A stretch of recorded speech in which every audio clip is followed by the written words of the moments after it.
ಆದ್ರೆ ಆರೋಪ ಸಿದ್ಧ ಆಗುವುದಿಲ್ಲ ಅಂತ ಏನೋ ತಿಳ್ಕೊಂಡಿದ್ರಿ. ಆಗದಿನೂ ಹೋಗ್ಬೋದು, ಯಾಕೆ ವ್ಯವಸ್ಥೆ ಹಂಗದ ಇಲ್ಲ ಅಂದರೆ. ಆದರೆ ಅಲ್ಲಿ ನಡೆದದೇನು ಸುಳ್ಳೇನಲ್ಲ.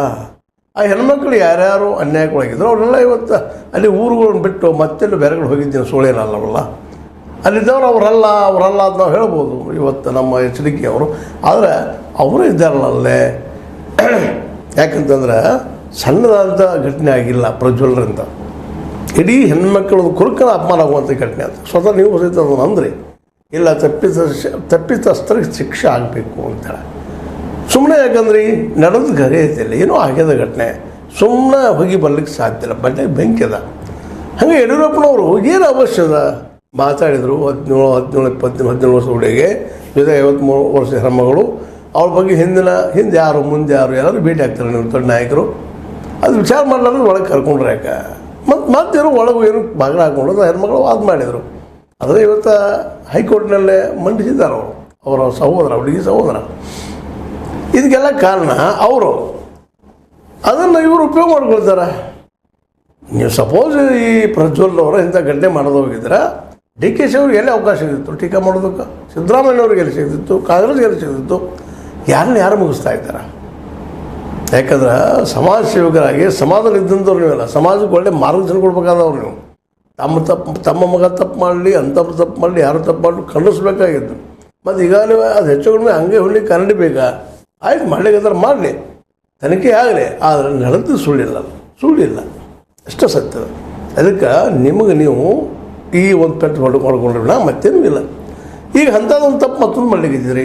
ಯಡಿಯೂರಪ್ಪನವರು ಅದನ್ನೇ ಮಾಡಿದ್ದಾರೆ. ಈಗ ಏನಪ್ಪ ತಾವು ಆ ಹುಡುಗಿಯನ್ನು ದೂರದಿಂದ ಮಾತ್ರ ಹಾಕಿ ಹೊರಗೆ ಹಾಕಿದ್ರೆ ಮುಗಿದು ಬಿಡ್ತಿತ್ತು.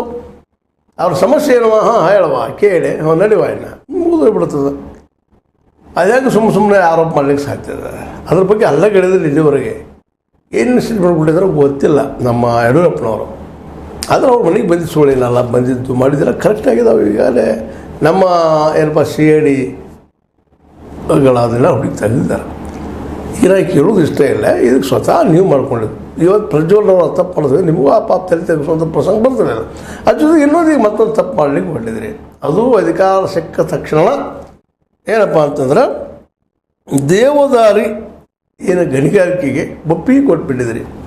ಹೌದು, ಹಿಂದಿನಕ್ಕೆ ಸ್ಟೇಟ್ ಗೌರ್ಮೆಂಟ್ ಒಪ್ಪಿಗೆ ಕೊಟ್ಟದ, ಏನೂ ಆಗಿದೆ. ಕುದುರೆ ಮುಖದವ್ರು ಬಂದು ಅದ್ರ ತಕ್ಕೊಳ್ಳಿಕ್ಕೇನೋ ಒಂದೇನೋ ಏನಪ್ಪ ಈ ಒಂದು ನಮ್ಮ KIOCL ಇದ್ದಿದ್ದು ಅದ್ರ ತಕ್ಕೊಳ್ಳಿಕ್ಕೆ ಈಗಾಗಲೇ ಅದು ಪರ್ಮಿಷನ್ ಕೆಳಗಿದ್ದಿತ್ತು, ಚರ್ಚೆಯಲ್ಲಿತ್ತು. ಅದಕ್ಕೆ ಈಗ ಫುಲ್ ಸ್ಟಾಪ್ ಹಾಕಿ ನೀವು ಕೊಟ್ರಿ. ನಾವು ಉದ್ದೇಶ ಏನಪ್ಪ ಅಂದರೆ ಇದು ಯಾಕೆ ಇಷ್ಟು ಗಡಬಡಿ ಏನಿತ್ತದ ಒಪ್ಪಿಗೆ ಕೊಡೋದಕ್ಕೆ? ಚರ್ಚೆನೂ ಮಾಡಿದರೆ ಅಧಿಕಾರಶಾಹಿ ಜೊತೆಗೆ ನೀವು ಸ್ವತಃ ವಿಚಾರ ಮಾಡ್ಬೇಕಾಯ್ತಲ್ಲ. ಈಗಾಗಲೇ ಅದ್ರ ಸಲುವಾಗಿ ಅಲ್ಲಿ ಸ್ಟ್ರೈಕ್ ಕೇಳುವಂಥ ಎಲ್ಲ ಒಂದು ವಾತಾವರಣ ನಿರ್ಮಾಣ ಆಗ್ಲಿಕ್ಕತ್ತದ್ರಿ. ಮೊದಲಾಗೆ ಪ್ರಜ್ವಲ್ ನಮ್ಮರಿಂದಾಗೆ ನಾವು ಫಿನಿಶ್ ಆದೀವಿ. ಅದಕ್ಕೆ DKಶಿನೋ ಅಥವಾ ಕಾಂಗ್ರೆಸ್ಸೋ ಕಾರಣ ಅಂದ್ರಿ. ಎರಡನೇದಾಗೆ ನಮ್ಮ ಯಡಿಯೂರಪ್ಪ ಬೆನ್ನು ಹಚ್ಚಿದ್ದಾರೆ ಅಂತಂದ್ರಿ. ಅಡ್ಡಿಲ್ಲ, ಅವು ಇರ್ಬೋದಿಲ್ಲ ಅಂತೇಳಿ ಹೌದಿಲ್ಲ. ನಾವಾಗೆ ಬಾರ್ಗೋಲ್ ಕೊಟ್ಟರೆ ಹೊಡಿ ಪರಮಣದಾಗ ಹೊಡಿತಾರೆ ಅವರು.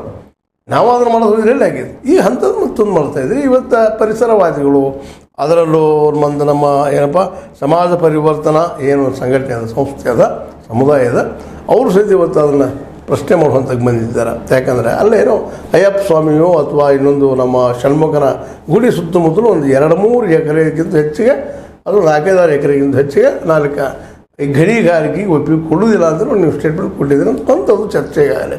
ಮತ್ತು ಈಗ ನೋಡಿದ್ರೆ ಅದು ಒಪ್ಪಿಗೆ ಕೊಟ್ಟರೆ ನೋಡಿರಿ ಕರ್ಮದಲ್ಲಿ ಸೇವೆ ಹೆಂಗದ. ನೀವು ಯಾವುದೋ ಕಾರಣಕ್ಕೆ ಅಂದಿರ್ಬೋದು. ಆ ಸಂದರ್ಭದಲ್ಲಿ ನಿಮ್ಗೆ ಅಧಿಕಾರ ಬಂತು, ಈ ನಿಮ್ಮ ಪರೀಕ್ಷೆ ಆಯ್ತು. ಇಡೀ ಆ ದೇವದಾರಿ ಏನು ಗುಡ್ಡದ, ಬೆಟ್ಟದ, ಪರ್ವತದ ಅಥವಾ ಒಂದು ನೈಸರ್ಗಿಕ ಸೌಂದರ್ಯ ಅದ, ಅಲ್ಲೇ ನೀವು ಇದ್ದಿಂದ ಅದನ್ನು ಗಣಿಗಾರಿಕೆಗೆ ಒಪ್ಪಿಗೆ ಕೊಟ್ಬಿಟ್ರಿ. ಈಗ ಅಲ್ಲಿ ಒಂದು ಜನ ರೊಚ್ಚಿಗೆ ಇದ್ದಾರೆ. ಅಲ್ಲಿ ಒಂದು ಪರಿಸರವಾದಿಗಳು ತಪ್ಪು ಮಾಡಿದ್ರಿ, ಯಾಕೆ ಚರ್ಚೆ ಯಾಕೆ ಮಾಡಲಿಲ್ಲ, ಒಪ್ಪಿಗೆ ಯಾಕೆ ಕೊಟ್ಟರೆ ಸಹ ಯಾಕೆ ಮಾಡಿದ್ರಿ ಶುರುವಾಗ್ಯದ. ಇದು ತಪ್ಪನ್ನೋರು ಇದು ತಪ್ಪುಗಳನ್ನ ನೀವು ಮೇಲೆ ಯಾಕೆ ಮಾಡ್ತೀರಿ? ಈ ತಪ್ಪನ್ನು ಯಾಕೆ ಮಾಡಿದ್ರಿ? ಏನೋ ಗಣಿಗಾರಿಕೆಗಳಿಂದ ಏನು ನಿಮ್ಮ ದುಡ್ಡು ಬರ್ತದೋ ಅಥವಾ ಹೊಂದಾಣಿಕೆ ಆಗಿತ್ತು ಮಾಡಿದ್ರೆ ಮತ್ತೇನು ಮಾಡಿದ್ರಿ?